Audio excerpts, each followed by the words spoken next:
시청자 여러분 안녕하십니까? JTB 아침 뉴스입니다. 절기상 입동인 오늘 곳곳에 영하권 추위가 찾아왔습니다. 임실의 아침 기온은 영하 2도까지 떨어졌고 지난 영하 1.2도, 무주 영하 1.1도, 전주 영상 3도로 올가을 들어 가장 낮은 기온 보이고 있습니다.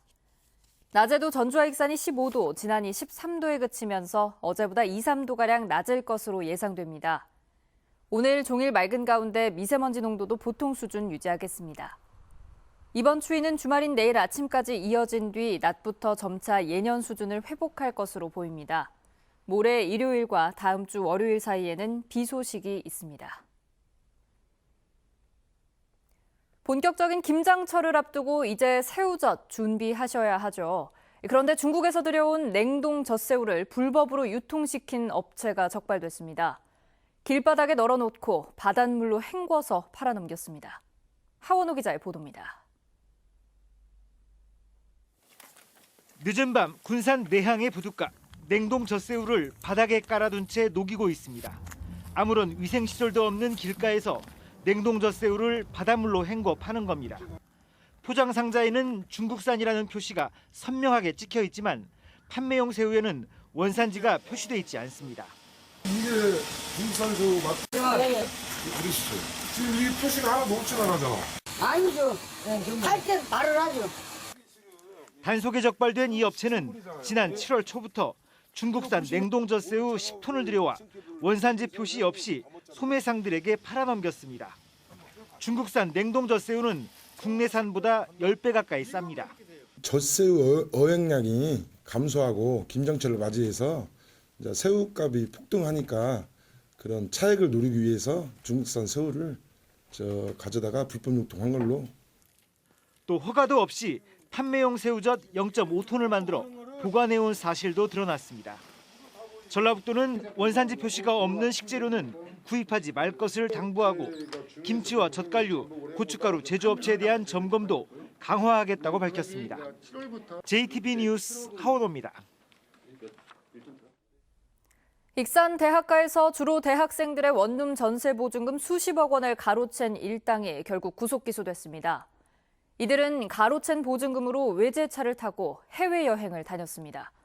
제주도에 펜션까지 구입한 사실도 드러났습니다. 정원희 기자입니다.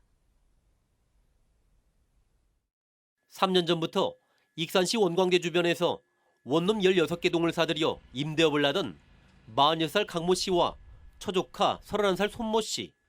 이들은 대학생과 취업준비생 등 임차인 96명으로부터 받은 전세 보증금 39억 원으로 호화 생활을 누렸습니다.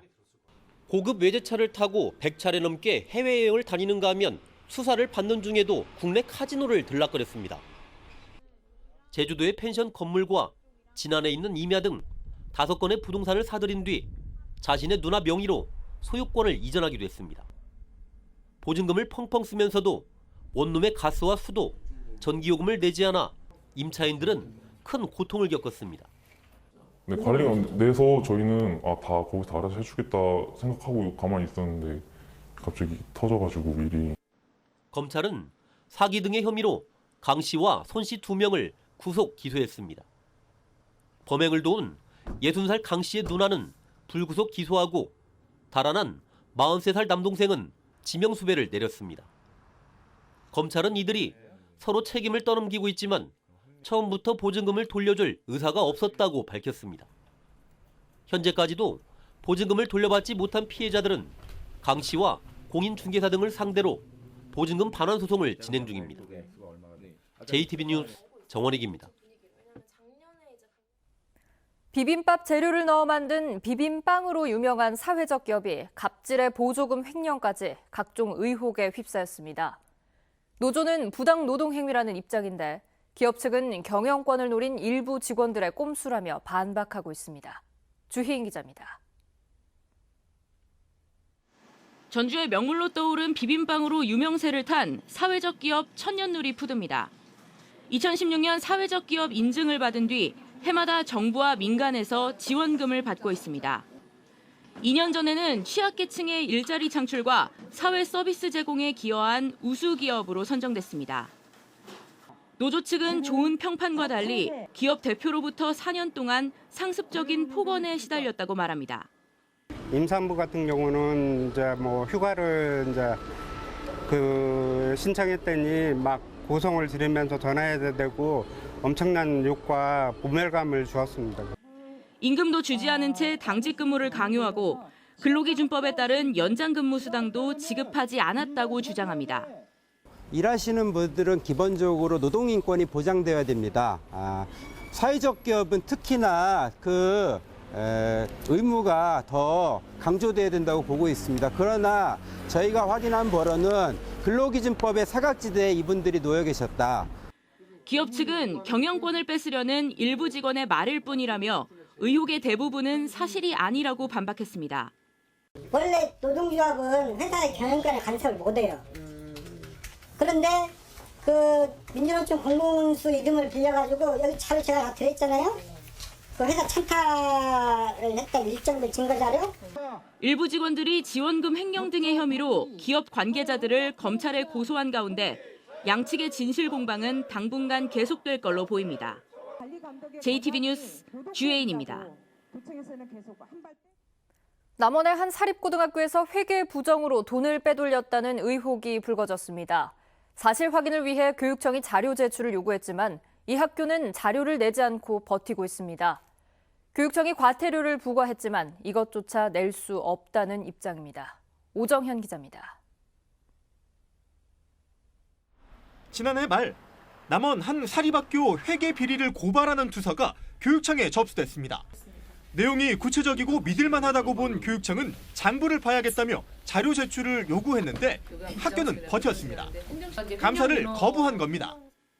떳떳하면 내놔라 라는 뜻이거든요. 그런데 계속해서 다양한 변명으로 자료 제출을 거부한다는 건 합리적으로 저희가 의심할 만한 상황이다. 학교는 그동안 정기재무감사와 법인감사 등을 받아온 만큼 같은 회기를 두고 다시 먼지 털기식 감사를 벌이는 건 부당하다는 입장입니다. 특히 횡령 혐의는 이미 무혐의 종결된 건이라며 불거진 의혹을 강하게 부인했습니다. 굉장히 40만 원 이상은 다 감사를 받았었거든요. 그건 중복감사다. 교장선생님, 실장님, 이사장님도 고발을 했다는데 그게 다 혐의 없으므로. 감사 거부에 대응할 강제력이 없는 교육청은 학교장과 행정실장 각 100만 원의 과태료 부과에 그쳐야 했습니다. 하지만 이마저도 낼 수 없다며 이 둘은 법원에 이의 신청한 상태. 끝까지 감사를 추진하겠다는 교육청은 학교의 거부가 계속된다면 다양한 방식의 우회적 압박도 검토할 계획입니다. JTB 뉴스 오정현입니다. 지난달 24일 군산형 일자리 상생 협약안이 체결됐습니다.